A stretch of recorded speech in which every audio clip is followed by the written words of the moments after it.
ഇന്ന് ഞാൻ ഇവിടെ സംസാരിക്കുന്നത് ഒരു കൂൾ ഡ്രിങ്ക്സിന്റെ കഥയാണ്. ഒരു കാലഘട്ടത്തെ മുഴുവൻ കുളിരണിയിച്ച ഗൃഹാതുരതയുടെ മധുരം പേറുന്ന ഒരു കൂൾ ഡ്രിങ്കിന്റെ കഥ. അത് സിട്ര എന്ന കൂൾ ഡ്രിങ്കിന്റേതാണ്. ഇന്ത്യൻ വിപണിയിൽ ഒരു താരമായി ഉയർന്നു വന്ന ശേഷം കാലത്തിന്റെ ഒഴുക്കിൽ അപ്രത്യക്ഷമായ ഒരു ഇന്ത്യൻ ബ്രാൻഡിന്റെ ചരിത്രവും അതിന്റെ തിരോധാനത്തിന് കാരണമായ സംഭവ വികാസങ്ങളുമാണ് വിഷയം. നമ്മുടെ ഓർമ്മകളിലെ മധുരം നിറഞ്ഞ കാലം 1980കളും 90കളുടെ തുടക്കവും. അന്ന് ഇന്ന് കാണുന്നത് പോലെ വിദേശ കമ്പനികളുടെ നിറപ്പകിട്ടാർന്ന പാനീയങ്ങൾ ഇന്ത്യൻ വിപണിയിൽ ഒരുപാടുണ്ടായിരുന്നില്ല. അക്കാലത്ത് കോള ആയാലും ഓറഞ്ച് ആയാലും ലൈം ആയാലും ഇന്ത്യൻ ജനതയുടെ ദാഹം ശമിപ്പിച്ചത് തദ്ദേശീയമായി നിർമ്മിച്ച ബ്രാൻഡുകളായിരുന്നു. ഈ തദ്ദേശീയ ശക്തിയുടെ നെടുംതൂണായിരുന്നു പാർലെ ഗ്രൂപ്പും അതിന്റെ സമാനതകളില്ലാത്ത സോഫ്റ്റ് ഡ്രിങ്ക് നിരയും. സിട്രയുടെയും അതിന്റെ സഹോദര ബ്രാൻഡുകളുടെയും കഥ തുടങ്ങുന്നത് 1977ലാണ്. അന്നത്തെ ഇന്ത്യൻ സർക്കാർ വിദേശ കമ്പനികൾക്ക് കടുപ്പമേറിയ വ്യവസ്ഥകൾ വെച്ചു.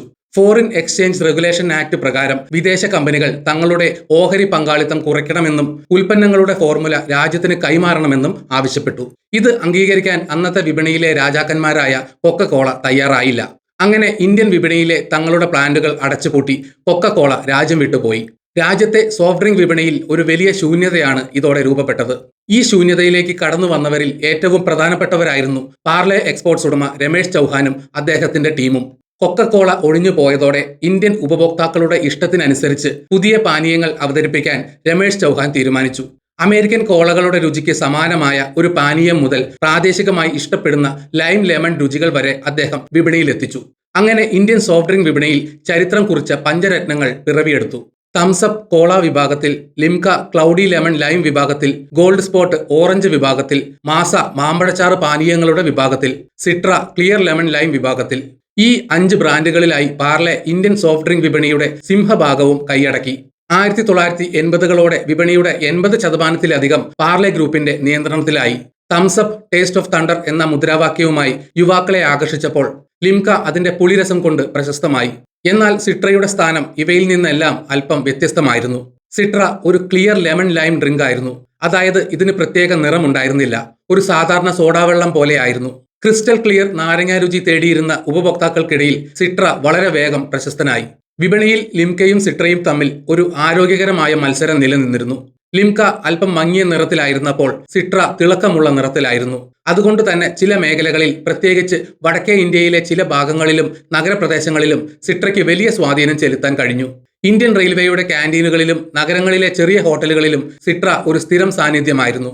ലെമൺ ലൈം സെഗ്മെന്റിൽ ലിംകയും സിട്രയും ഒരേ സമയം മത്സരിച്ച് വിപണി ശക്തിപ്പെടുത്തി. ഇവിടെ ശ്രദ്ധേയമായ ഒരു കാര്യം 1980കളിൽ ഇന്ത്യൻ ബ്രാൻഡുകൾ അന്താരാഷ്ട്ര നിലവാരമുള്ള ഉൽപ്പന്നങ്ങൾ കുറഞ്ഞ വിലയിൽ ലഭ്യമാക്കി ജനങ്ങളുടെ അഭിമാനം ഉയർത്തി എന്നതാണ്. അക്കാലത്തെ ഇന്ത്യൻ സംരംഭകത്വത്തിന്റെ വിജയം കൂടിയായിരുന്നു സിട്രയുടെ വളർച്ച. 1991 ഇന്ത്യൻ സാമ്പത്തിക രംഗത്ത് ഒരു വഴിത്തിരിവുണ്ടായി.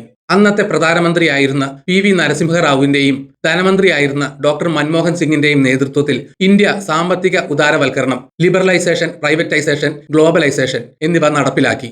ഈ പരിഷ്കാരങ്ങൾ ഇന്ത്യൻ വിപണിയുടെ വാതിലുകൾ വിദേശ മൂലധനത്തിനും ബഹിരാഷ്ട്ര കമ്പനികൾക്കും തുറന്നുകൊടുത്തു.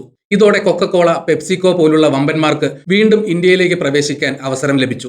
1977 അപമാനിതരായി മടങ്ങിയ കൊക്കക്കോള കൂടുതൽ ശക്തിയോടെയും വലിയ സാമ്പത്തിക ശേഷിയോടെയുമാണ് തിരിച്ചുവരാൻ ഒരുങ്ങിയത്.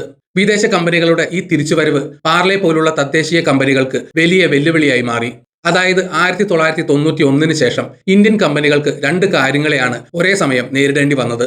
ഒന്നാമത്തെ വൻകിട സാമ്പത്തിക ശേഷി, കോടിക്കണക്കിന് ഡോളറിന്റെ പരസ്യ ബജറ്റും അന്താരാഷ്ട്ര തലത്തിലുള്ള സാങ്കേതിക വിദ്യയും വിതരണ ശൃംഖലയും. രണ്ടാമത് ആഗോള ബ്രാൻഡിന്റെ ആകർഷണം. ആഗോളവൽക്കരണത്തിന്റെ ആദ്യഘട്ടത്തിൽ ഇന്ത്യൻ ഉപഭോക്താക്കൾക്കിടയിൽ വിദേശ ബ്രാൻഡുകളോട് ഒരു പ്രത്യേക ആകർഷണം ഉണ്ടായിരുന്നു. 1993 കൊക്കക്കോള ഇന്ത്യൻ വിപണിയിൽ തങ്ങളുടെ 2ാം വരവ് ഗംഭീരമായി പ്രഖ്യാപിച്ചു. എന്നാൽ പഴയ എതിരാളികളെ നേരിട്ട് മത്സരിച്ച് തോൽപ്പിക്കാൻ ശ്രമിക്കുന്നതിനേക്കാൾ എളുപ്പമുള്ള വഴി മുന്നിലുണ്ടായിരുന്നു. അത് നിലവിലുള്ള വിപണിയിലെ പ്രബലരെ വിലയ്ക്ക് വാങ്ങുക എന്നതായിരുന്നു. ഇവിടെയാണ് രമേശ് ചൗഹാൻ ഒരു നിർണായകമായ എന്നാൽ വേദനാജനകമായ തീരുമാനം എടുക്കുന്നത്. തന്റെ പ്രിയപ്പെട്ട 5 ബ്രാൻഡുകളും തംസപ്പ്, ലിംക, ഗോൾഡ് സ്പോട്ട്, മാസ, സിട്ര തുടങ്ങിയവ കൊക്കക്കോളയ്ക്ക് വിൽക്കാൻ അദ്ദേഹം തീരുമാനിച്ചു. 1993 ഏകദേശം $40 മില്യൺ, ഇന്നത്തെ മൂല്യമനുസരിച്ച് 180 മുതൽ 250 കോടി രൂപ വരെ എന്ന് കണക്കാക്കാം. ആ വലിയ തുകയ്ക്കാണ് ഈ കരാർ ഒപ്പിട്ടത്.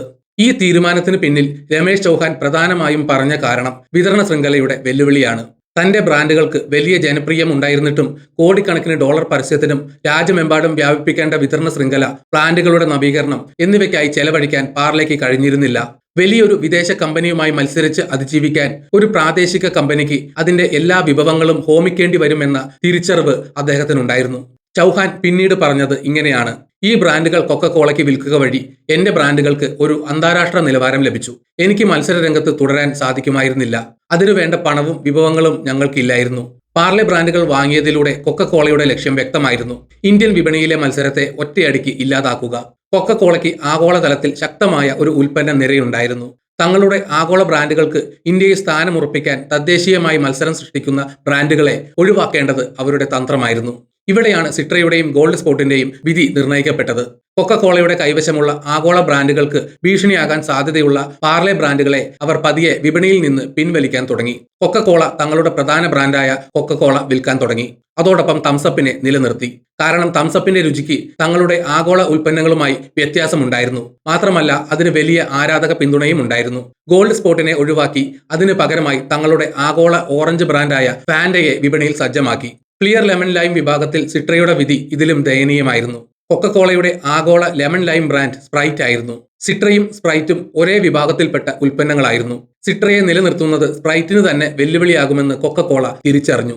അതിനാൽ സിട്രയെ വിപണിയിൽ നിന്ന് പൂർണ്ണമായും ഒഴിവാക്കി. സിട്രയുടെ വിതരണം കുറയ്ക്കുകയും അതിനുവേണ്ട പരസ്യങ്ങളും പ്രോത്സാഹനങ്ങളും ഇല്ലാതാക്കുകയും ചെയ്തു.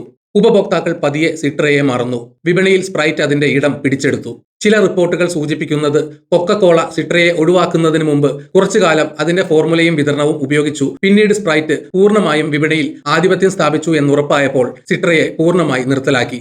സിട്രയെ ഒഴിവാക്കിയത് പ്രധാനമായും സ്പ്രൈറ്റിന്റെ വഴി തുറന്നു കൊടുക്കാൻ വേണ്ടിയായിരുന്നു. അതായത് സിട്ര ഒരു ബലിമൃഗമായി മാറി. ലിംകയുടെ കാര്യത്തിൽ അതിനൊരു ക്ലൗഡി ലെമൺ ലൈം എന്ന പ്രത്യേക വിഭാഗം ഉണ്ടായിരുന്നതുകൊണ്ട് അത് വിപണിയിൽ നിലനിർത്താൻ കൊക്കക്കോള ശ്രമിച്ചു. പക്ഷെ സിട്രയ്ക്ക് ആ ഭാഗ്യം ലഭിച്ചില്ല. സിട്രയുടെ തിരോധാനം കേവലം ഒരു പാനീയത്തിന്റെ കഥ മാത്രമല്ല. അത് 1990കളിലെ ഇന്ത്യൻ സാമ്പത്തിക മാറ്റത്തിന്റെ സ്വദേശി ബ്രാൻഡുകൾക്ക് നേരിടേണ്ടി വന്ന വെല്ലുവിളികളുടെ ഒരു നേർക്കാഴ്ചയാണ്. സിട്രയ്ക്ക് വലിയ വിപണി മൂല്യം ഉണ്ടായിരുന്നിട്ടും അതിജീവനത്തിനുള്ള വലിയ സാമ്പത്തിക കെട്ടുറപ്പ് ഇല്ലാത്തതുകൊണ്ടാണ് അതിനെ വിൽക്കേണ്ടി വന്നത്. സാമ്പത്തിക ബലം ഇല്ലാത്ത ബ്രാൻഡുകൾക്ക് ആഗോള ഭീമന്മാർക്ക് മുന്നിൽ പിടിച്ചു നിൽക്കാൻ കഴിയില്ല എന്നതിന്റെ ഉദാഹരണമാണ് സിട്ര.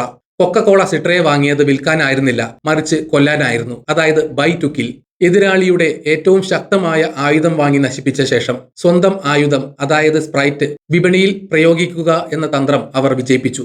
ഇന്ന് പല സോഫ്റ്റ് ഡ്രിങ്ക് ബ്രാൻഡുകളും വിപണിയിൽ ഉണ്ടെങ്കിലും സിട്രയെയും ഗോൾഡ് സ്പോട്ടിനെയും ഇഷ്ടപ്പെട്ടിരുന്ന ഒരു തലമുറയ്ക്ക് അതൊരു നഷ്ടബോധമാണ്. ആ രുചികൾ പൂർണ്ണമായും മാഞ്ഞുപോയി. ആഗോളവൽക്കരണത്തിന്റെ തരംഗത്തിൽ സ്വന്തം സ്വത്ത് നഷ്ടപ്പെട്ട ഒരു ഇന്ത്യൻ ബ്രാൻഡിന്റെ ദുഃഖകരമായ കഥയാണിത്.